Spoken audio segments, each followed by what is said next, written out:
Alright, here comes the good stuff. The huts that predate civilization by 10,000 years. In 1989, a drought pulled back the waters of the Sea of Galilee and exposed something that had been sleeping on the lakebed for 23,000 years. 6 oval footprints pressed into the sediment, not caves, not windbreaks, structures with prepared floors, central hearths, and evidence of a door. The site was called Ohalo II, and the moment archaeologists began to understand what they were looking at, the comfortable timeline of human development quietly began to crack. The assumption had always been clean, organized shelter, planned living spaces, the concept of home as something you build rather than find. These were Neolithic inventions. They arrived with farming, with pottery, with the slow revolution that supposedly transformed wandering bands into settled communities around 12,000 years ago. Everything before that was, by academic consensus, improvised, temporary, reactive. Ohalo II existed 11,000 years before any of that was supposed to begin. What the site contained was not primitive. Researchers recovered over 90,000 plant remains, representing at least 140 species, including wild barley and wheat, processed using grinding stones found in dedicated locations within the structures. The hearths were centrally placed, not shoved against a wall for convenience, but positioned with clear spatial intention. And then, inside one of the huts, a grave. A human being deliberately buried within the walls of a home, 23,000 years ago, during the coldest phase of the last ice age. That burial is the detail that refuses to be explained away by simple ingenuity.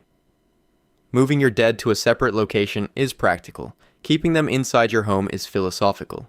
It means someone at Ohalo II had already developed a relationship between shelter and memory, between the living and those who came before, that we associate with cultures thousands of years more recent. The cognitive leap required for that choice is not a small one. What Ohalo II leaves behind is not a footnote. It is a question aimed directly at everything we think we know about when humans became human. The Ice Age did not produce desperate survivors scraping at frozen ground. At the edge of a lake in what is now Israel, it produced architects, planners, and people who buried their dead at home. The cave that painted the future. On the 18th of December, 1994, 3 cavers lowered themselves into a crack in a limestone cliff in the Ardèche region of southern France and found themselves standing in front of lions. Not bones, not scratches.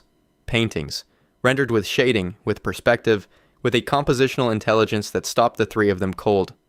Jean-Marie Chauvet, Eliette Brunel, and Christian Hilaire had just discovered the oldest known figurative art on Earth, and nothing in their training had prepared them for how good it was.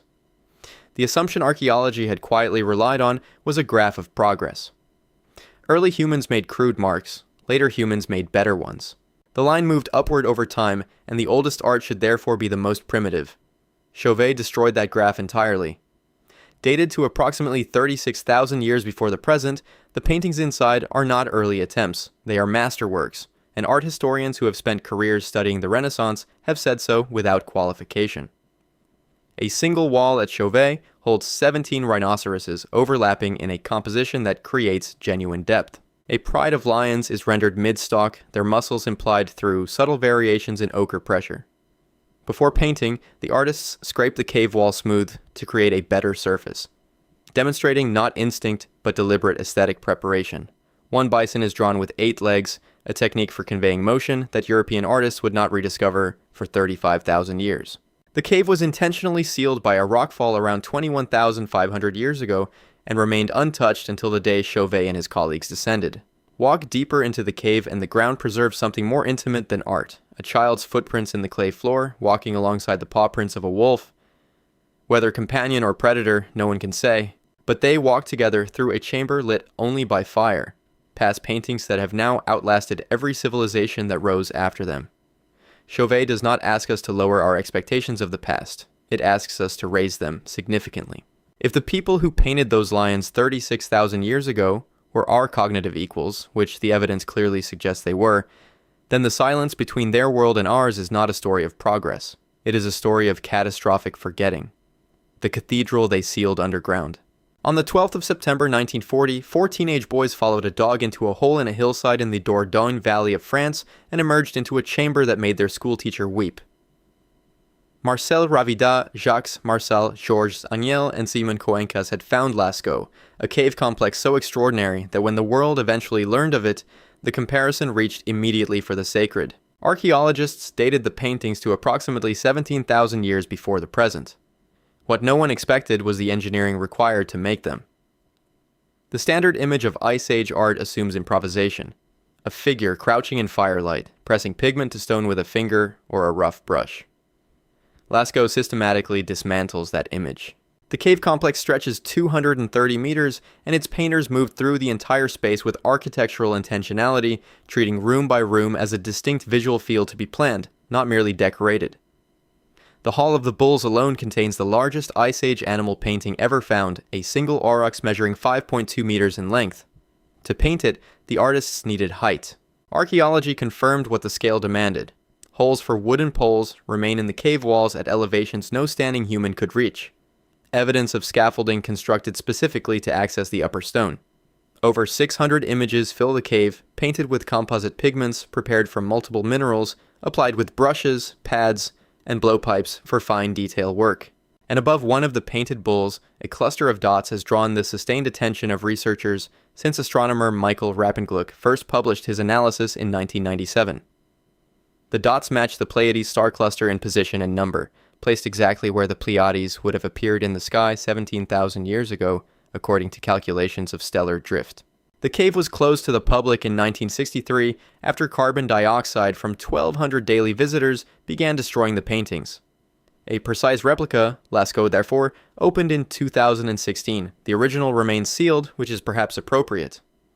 Lascaux was always meant to be entered carefully by people who understood that what was inside mattered. They didn't decorate a cave.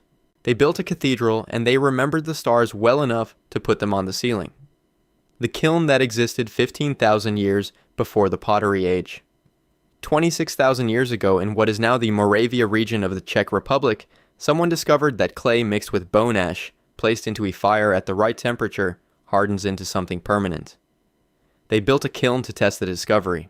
Not a simple campfire, but an oval pit with controlled airflow, capable of sustaining temperatures between 500 and 800 degrees Celsius. They fired the world's first ceramics inside it.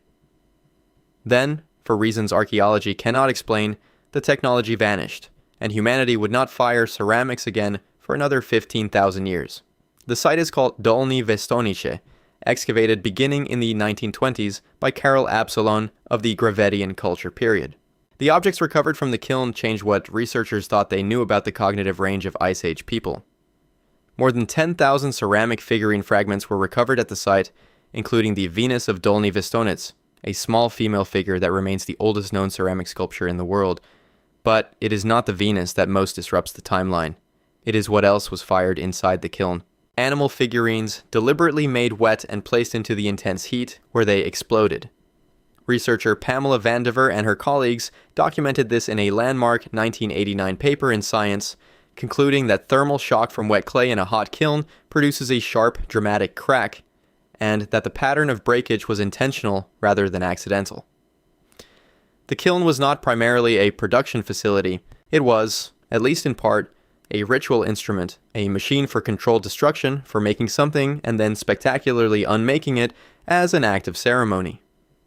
Beside the kiln, a triple burial contained 3 individuals laid together, covered in red ochre, the central figure's hand placed over the left individual's pelvis in a gesture that implies relationship, hierarchy, or grief.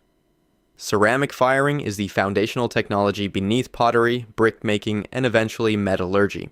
The people at Dolní Věstonice discovered it, used it for thousands of years, built ritual practice around it. And then it disappeared entirely from the human record. How does a species invent fire-hardened clay, sustain the knowledge across generations, and then lose it so completely that it takes 15,000 years to remember? The circular structure that used 25 mammoths as building materials. 44,000 years ago, along the Dniester River in what is now Ukraine, someone arranged the bones of at least 25 mammoths into a ring 10 meters across and moved inside it.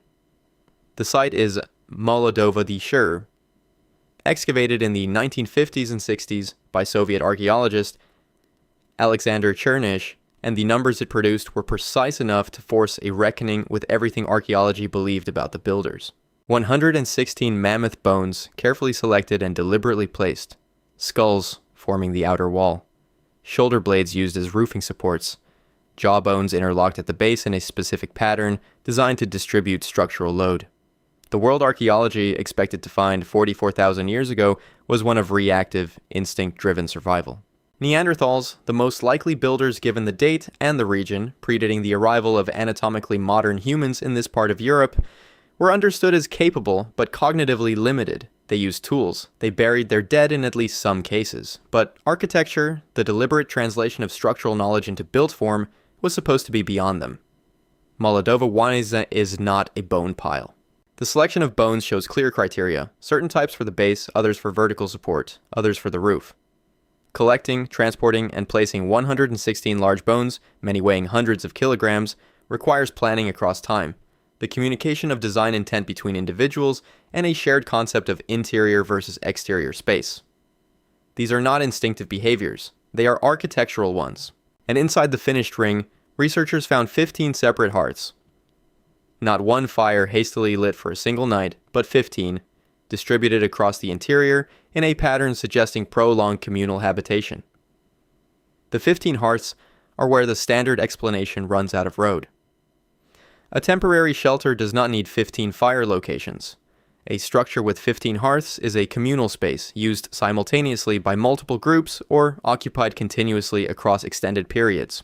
Either possibility requires a level of social organization that the textbook version of Neanderthal life had no room for.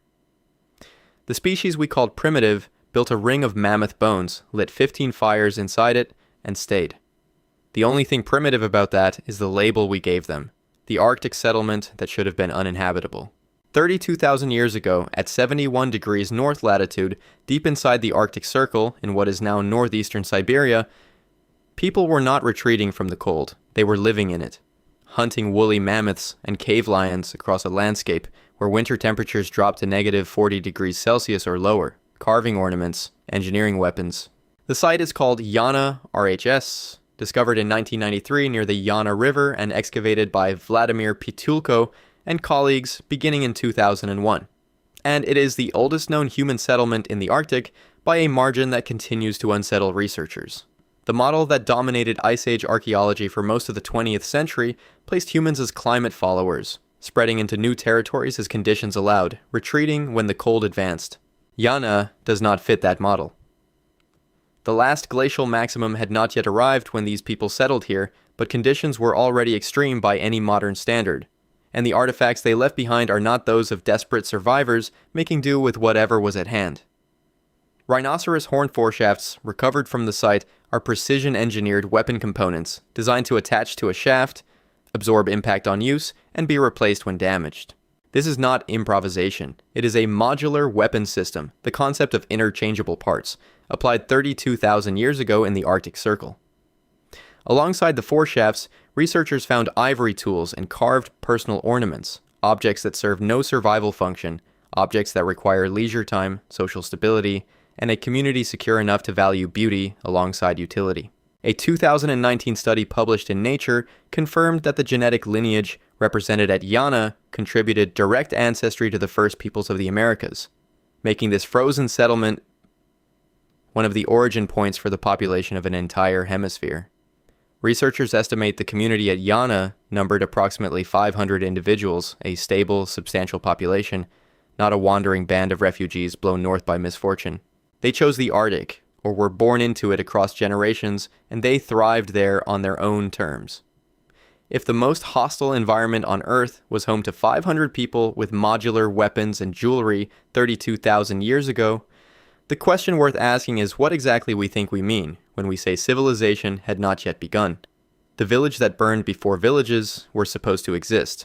On the western bank of the Don River in Russia, a hill overlooking a floodplain rich with mammoth herds held a settlement for more than 20,000 years.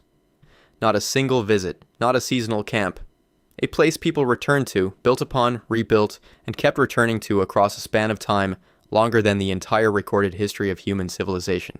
The Kostenki-Borshchevo complex, near modern Voronezh, has been excavated intermittently since the 1870s and holds occupation layers dating from 45,000 to 22,000 years before the present. It is one of the longest continuously inhabited Ice Age sites ever identified, and what it contains refuses to be categorized as primitive. The structures at Kostenki were semi-subterranean, their floors dug half a meter into the ground to exploit the Earth's insulating properties. A deliberate engineering solution to the problem of cold that required understanding the relationship between ground temperature and interior warmth. This is not accident, it is applied thermal physics, arrived at through accumulated knowledge passed between generations of builders. More than 500 mammoth remains have been recovered across the complex, many bearing butchery marks that indicate large-scale organized hunting and carcass processing, not opportunistic scavenging. A dedicated ochre workshop was found, a specific space with grinding stones and stained work surfaces where red pigment was processed in quantities far exceeding personal use, suggesting production for trade or communal ritual. And confirming that trade was real, shell ornaments recovered from Kostenki were sourced from Black Sea coastal deposits 500 kilometers away. These people were participants in an economy, one with supply chains that crossed half of what is now southern Russia. The most quietly devastating detail from Kostenki came not from an artifact, but from DNA. The genome of Kostenki 14, a burial approximately 37,000 years old, revealed a population ancestral to all non-African people alive today. Every human being reading this carries a genetic thread that leads back to this hill above the Don River. Kostenki was not a campsite at the edge of the Ice Age. It was a civilization in miniature with trade routes, industry, and ancestors whose DNA still moves through the bodies of billions. The mammoth bone megastructures of the Ukrainian steppe. In 1965, a farmer near the village of Mezhyrich in Ukraine's Cherkasy Oblast was digging a cellar when his shovel struck something 2 meters underground. He pulled out a mammoth jawbone, then another, then another. When archaeologist Ivan Pitoplichko arrived and the excavation began in earnest, what emerged from the earth was a structure so precisely engineered that the first instinct of researchers was to look for some mistake in their interpretation. There was no mistake. 15,000 years ago, someone had built a house from the bones of at least 95 mammoths, and they had built it well. The site contains 4 distinct hut structures. Hut 1 alone incorporates 385 individual bones, weighing a combined total of approximately 46,000 kilograms. The base ring of that hut is composed of 25 interlocked mandibles, jawbones placed in a herringbone pattern, each one angled to distribute structural load across its neighbors. This is not stacking, this is joinery. The herringbone technique appears in load-bearing structures across engineering history because it works. And the builders at Mezhyrich understood that it worked 15,000 years before the concept of formal engineering existed. Olga Sofer, who continued Pitoplichko's work at the site, documented storage pits found beside each structure, dug into the permafrost and filled with animal bones. The frozen ground functioned as a preservation system, the Ice Age equivalent of refrigeration, and the presence of surplus food stored adjacent to the huts fundamentally changes the economic picture. Storing more than you immediately need is not a survival behavior. It is a prosperity behavior, the foundational logic of every agricultural and commercial economy that followed. Amber recovered from the site was sourced from deposits 700 kilometers away, confirming trade networks of significant geographic reach. When a culture simultaneously understands herringbone load distribution, long-distance trade, and surplus food management, what exactly are we still calling them hunter-gatherers? The label was always a convenience. Mezhyrich is the evidence that it was never accurate. The temple they buried on purpose. In 1994, a Kurdish shepherd walking across a limestone ridge in southeastern Turkey kicked a strange stone and kept walking. When archaeologist Klaus Schmidt arrived shortly after and saw what lay beneath the surface, he reportedly said he had 2 choices: go away and tell nobody, or spend the rest of his life working here. He spent the rest of his life working here. The site was Göbekli Tepe, a complex of circular stone enclosures carved with extraordinary relief sculpture and dated to approximately 9,600 years before the Common Era, making it at least 6,000 years older than Stonehenge and 7,000 years older than the pyramids. Every model of civilizational development that existed before Göbekli Tepe was built on a single foundational sequence. First farming, then surplus, then settlement, then social complexity, then monuments. The monuments came last, as products of established civilization. Göbekli Tepe was built by hunter-gatherers, people without pottery, without writing, without the wheel, without domesticated agriculture of any kind, and it is the largest and most elaborately constructed ceremonial site from its era by an enormous margin. The T-shaped limestone pillars reach 5.5 meters in height and weigh up to 20 tons each. Their surfaces carry high-relief carvings of foxes, snakes, wild boar, cranes, vultures, and abstract symbols whose meaning has not been deciphered. Ground-penetrating radar has identified at least 20 circular enclosures on the site. Only 5% of Göbekli Tepe has been excavated. There is no evidence of permanent habitation anywhere at the site, no cooking middens, no sleeping areas, no evidence of daily domestic life. This was not a place people lived. It was a place people came to from elsewhere for purposes that required gathering in sufficient numbers to quarry, carve, transport, and erect 20-ton pillars across a hilltop in the pre-agricultural Near East. Around 8,000 years before the Common Era, the site was deliberately buried, not abandoned. Buried. Thousands of tons of rubble were brought to the site, and the structures were intentionally sealed. This was a ritual act of closure, a civilization choosing to put something to rest. Göbekli Tepe doesn't just push back the timeline of human organization. It suggests that the need to build something sacred may be the oldest human impulse of all, older than farming, older than settlement, older than almost everything we thought made us civilized. The settlement that broke every rule about how humans reached America. For most of the 20th century, the answer to when humans first reached the Americas was clean and confident. 13,000 years ago, through a corridor in the ice across the Bering Land Bridge, spreading southward over centuries into a continent that had never known a human footprint. It was called the Clovis First Model. It was taught in schools. Archaeologists defended it with the kind of certainty that comes from consensus held long enough to harden into assumption. Then Tom Dillahay began excavating a site in southern Chile in 1977, and the model began to come apart.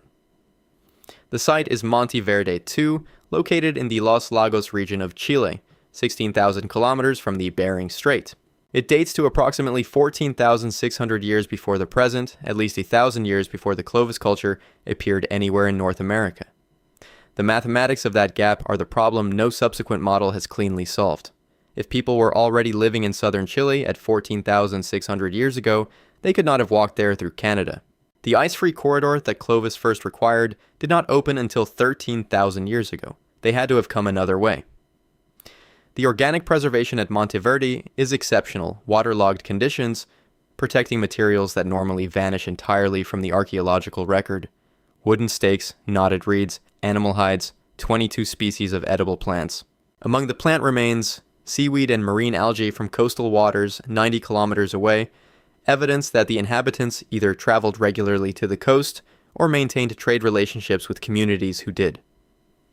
The structures themselves include a wishbone-shaped building approximately 20 meters long, divided into separate rooms with individual hearths, the oldest known multi-room structure in the Americas.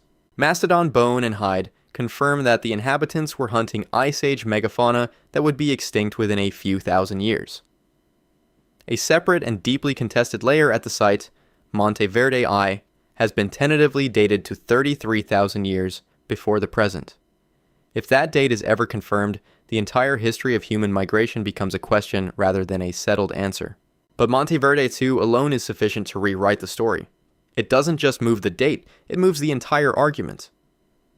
Because if people were in southern Chile before the land bridge corridor opened, then the history of how humanity populated this planet is not a story we have finished writing. It is a story we have barely started. 10 sites. 10 moments when the record of what Ice Age humans built, imagined, and organized collided with what the textbook said should have been possible. And the collision is not close. The gap between what archaeology expected and what the evidence shows is not a matter of decades or even centuries.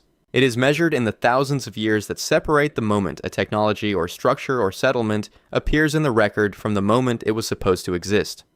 Ohalo II plants the concept of home 11,000 years early. Dolny Vestones fires ceramics 15,000 years before the pottery age.